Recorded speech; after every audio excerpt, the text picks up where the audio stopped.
God comes from Edom in the day of the Lord. Isaiah 63, verse 1. Who is this coming from Edom with soiled garments from Bozrah? This one who was stately in his apparel, girded with the greatness of his strength. I speak with righteousness, great to save. Verse 2. Why is your clothing red and your attire like that of one who trod in a winepress? Verse 3.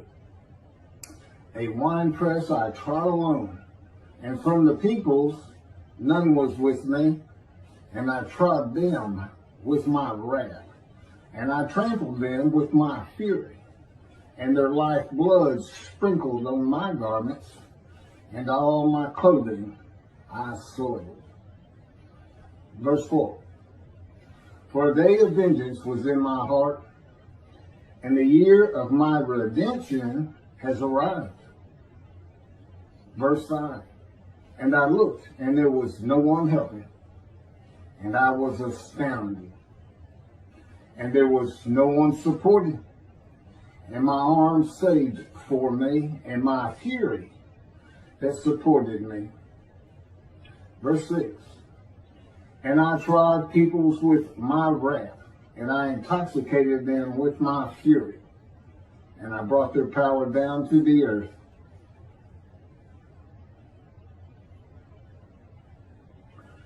Verse 4 would be the awesome, fearful day of the Lord of Malachi, chapter 3, verse 23.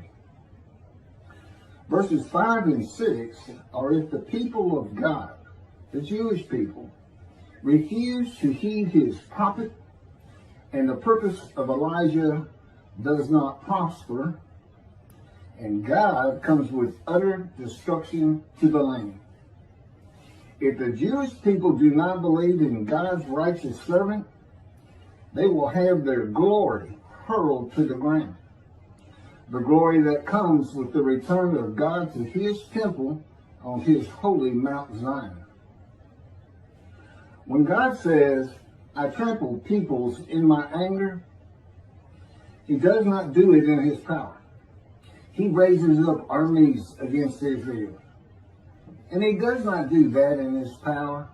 The armies are always there. And when he speaks to his prophet and is not heeded, those armies come and destroy. They always have. God uses himself in the first person of the scripture often. When he says, I will bring utter destruction, he means my creation will bring utter destruction.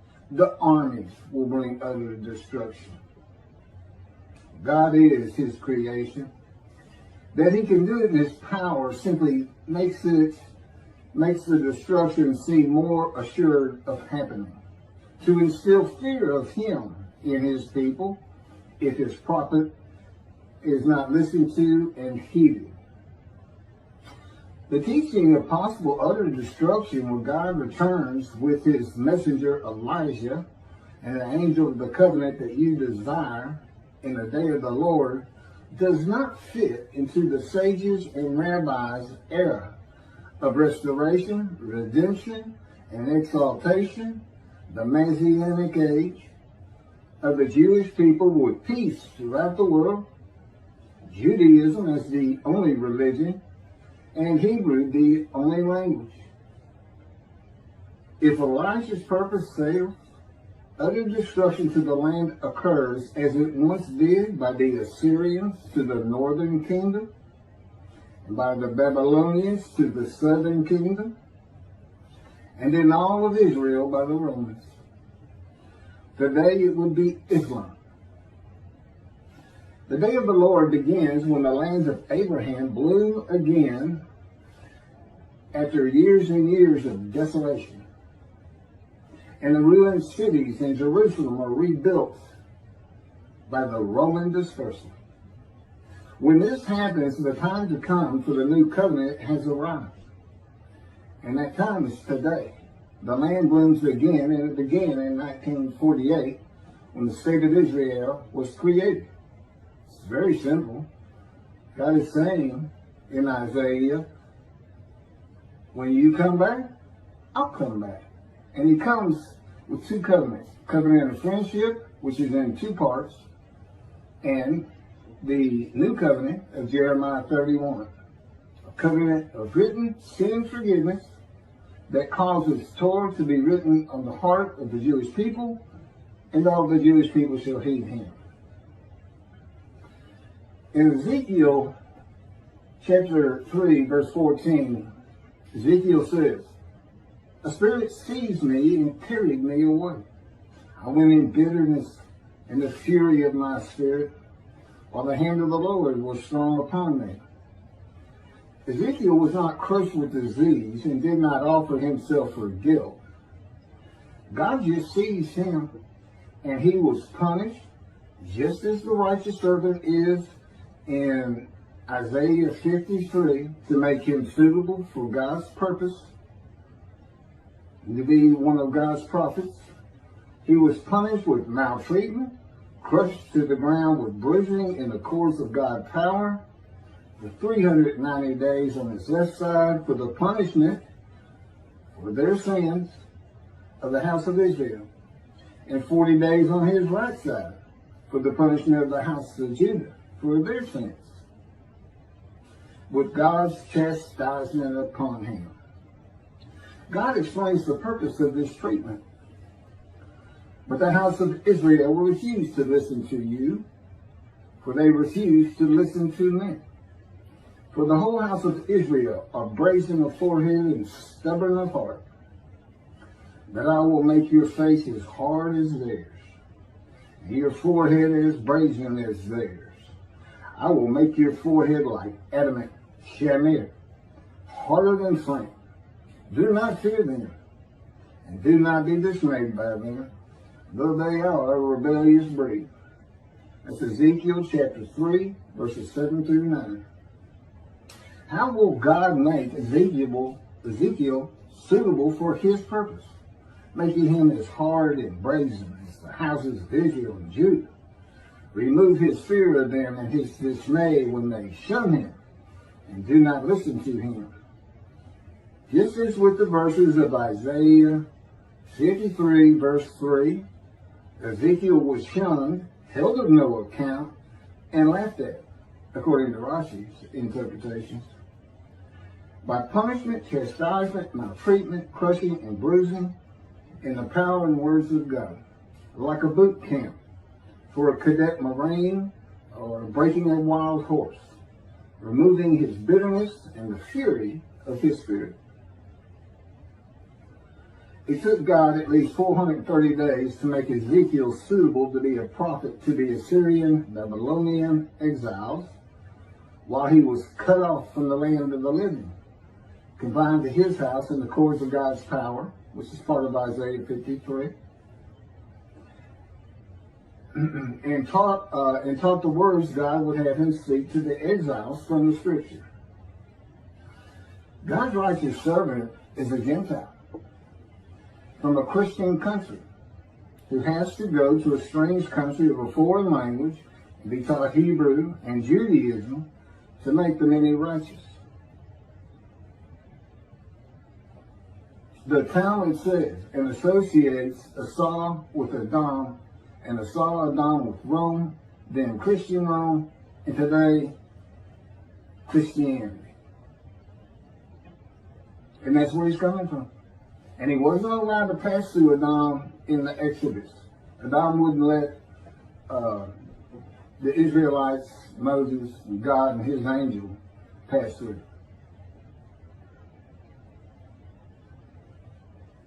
God will be in this Christian country for a long time, making his righteous servant suitable for his purpose with punishment, chastisement, maltreatment, crushing, and bruising.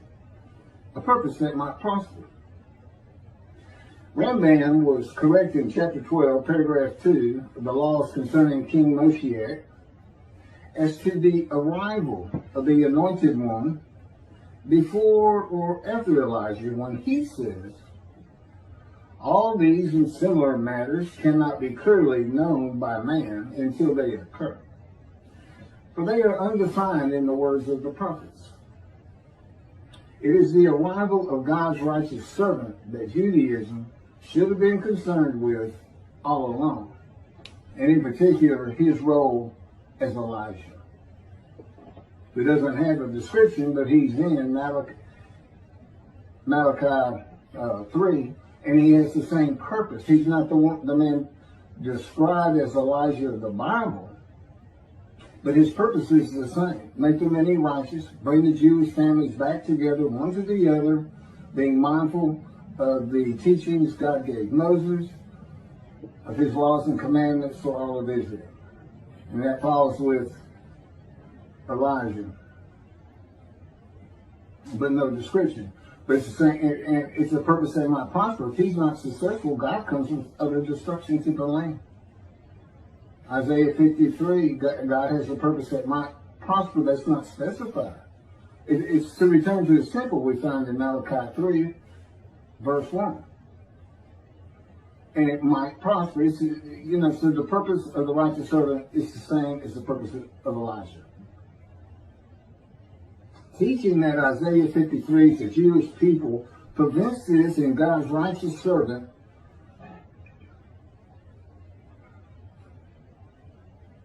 and in particular in his role as Elijah. Such a teaching could result in utter destruction to the land. If Elijah is not recognized by description and is not believed, he cannot recounsel the Jewish families one to the other through practicing Judaism, clearing the way for the Lord. Elijah's purpose will not prosper. When the Lord comes, it will be with utter destruction to the land of Israel. There's approximately 7 million Israeli Jews today. A bell should chime. Never forget when you hear those kind of numbers. And this is God's words. But it's not part of the Messianic era. Rabbis says Moshiach will compel all of Israel to walk in the way of the Torah, perfect the entire world, motivating all the nations to serve God together. There will be neither famine nor war, neither envy nor competition. The entire world will be solely to know God. And the Jews will, therefore, be great sages and know the hidden matters with an understanding of their Creator to the full extent of human potential. This does not account for the reality of the world in commentating on the Scripture. When reality is displaced for poetic words and songs of God and his prophets, often meant for hope and joy at such a thought as the persecution of the Jews ending, the practicalities of the real world, and the purposes of God's righteous servant, the prophet like Moses, David, and Elijah, in the clear words of God in the Scripture, are lost. One man cannot compel all of Israel to walk in the way of the Torah or perfect the entire world, and the sages were wrong in their interpretation of these matters. Where's God's vindication against the Gentiles? Where is that? I mean, we see it in chapter 51 of Isaiah. I'm taking my wrath, the cup of my wrath, my bowl of reeling from you, my people, and I'm passing it to those that told you to get down on the ground and walked all over you. Well, he's going to do that in his day of redemption, which is the first of Isaiah 63. Those first 6 verses I read where he comes from Edom, a Christian country. And Elijah himself is a Gentile. He's a Tishbite, an inhabitant of Ramoth Gilead, which is a territory like Edom, east of the River Jordan. And when he's taken up by God to heaven, he's in Gentile land. He crossed over the Jordan into Gentile land. It'd be Jordan today, the country Jordan. And he returns as a Gentile. And God's coming from a Christian country. And of the peoples, none are with him, is in those first 6 verses. That's the Jewish people. There's no Jews coming with him. And he's coming from a Christian country. He's coming with a new covenant to be delivered by his messenger Elijah or Moses, a prophet like Moses, who gave the Jewish people the first covenant. Moses, God had to have a guy. In the day of the Lord, a new covenant is coming. It's an amendment to that first one. He's got to have another Moses. It's also simple.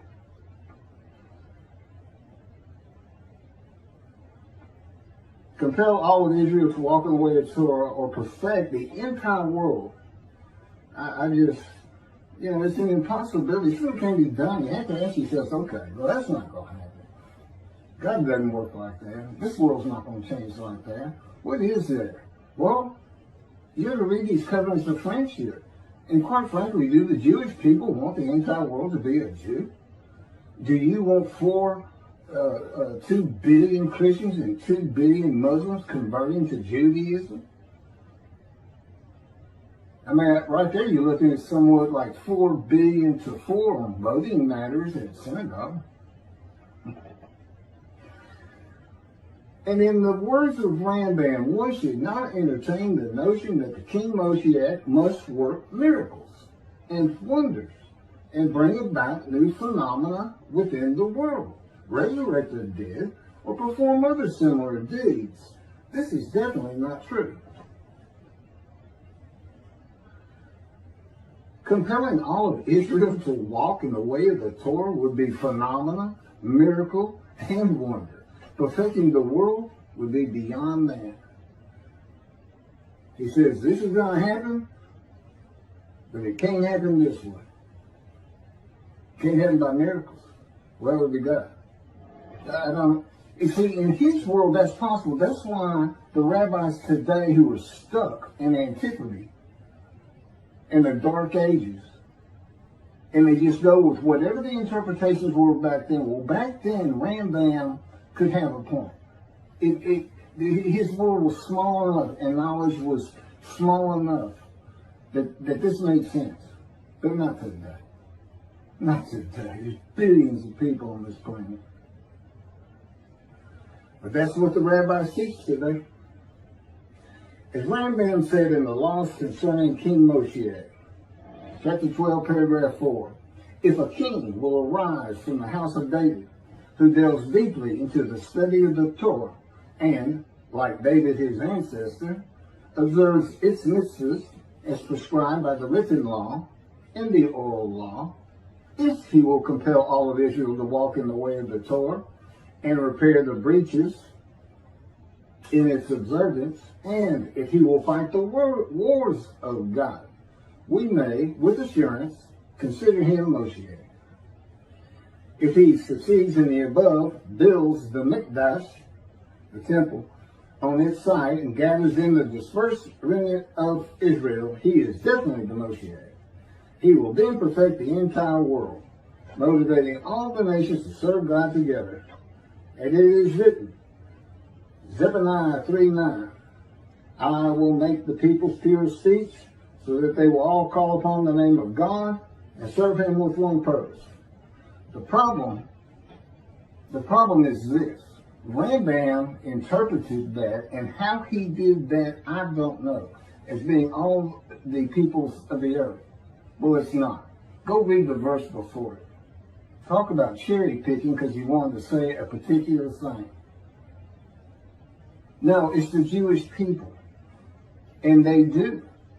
I mean, we're talking about the land of Israel. Well, when they created Israel in 48, they adopted Hebrew and Arabic as their language. They speak a pure language. This is a true statement from Zephaniah. It's a true prophecy.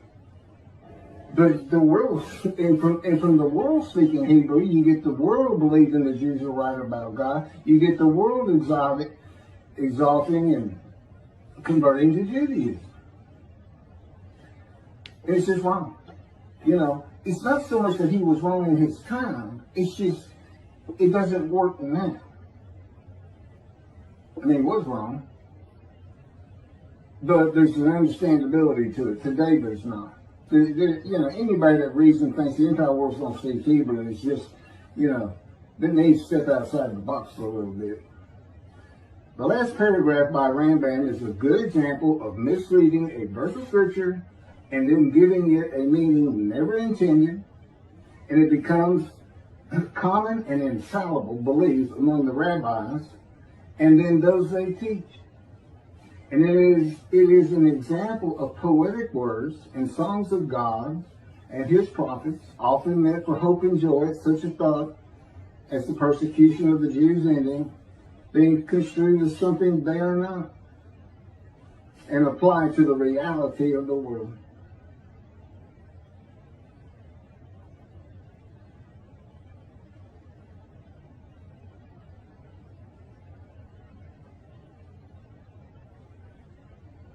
Here's what Zephaniah 8 says.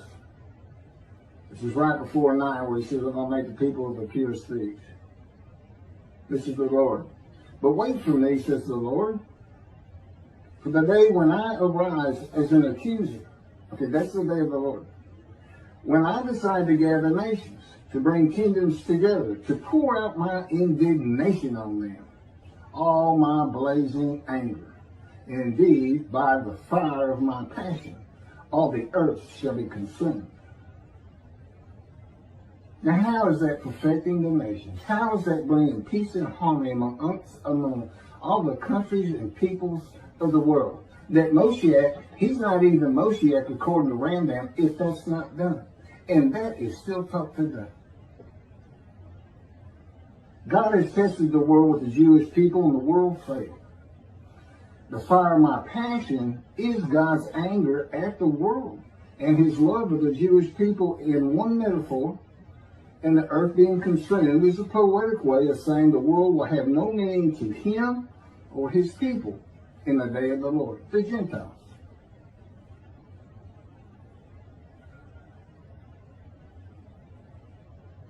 The world simply will never invoke the Lord as Hashem and serve the God of Israel in one accord.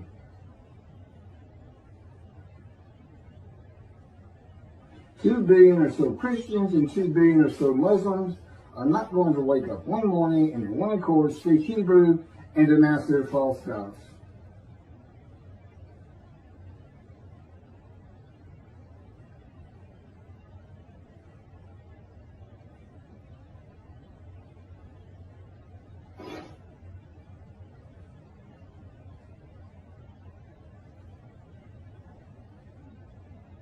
Okay, and then there's the covenant of friendship, and it's in two parts. It's in Ezekiel 34.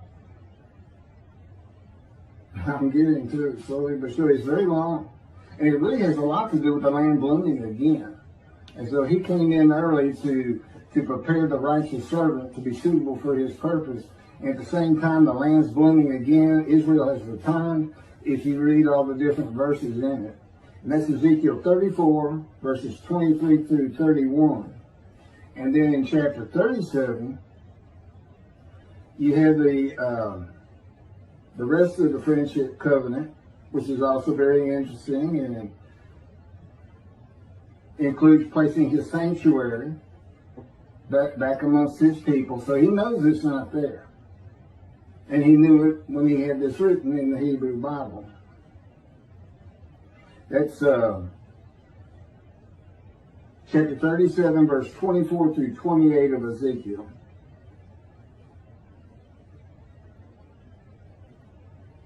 I think that just about does it.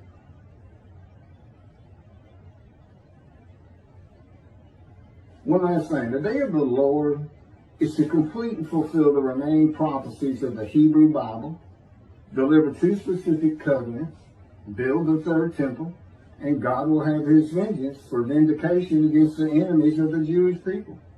The Jewish people will never be overthrown and uprooted again, will no longer bear the taunts of nations, and will rest secure in a time of peace.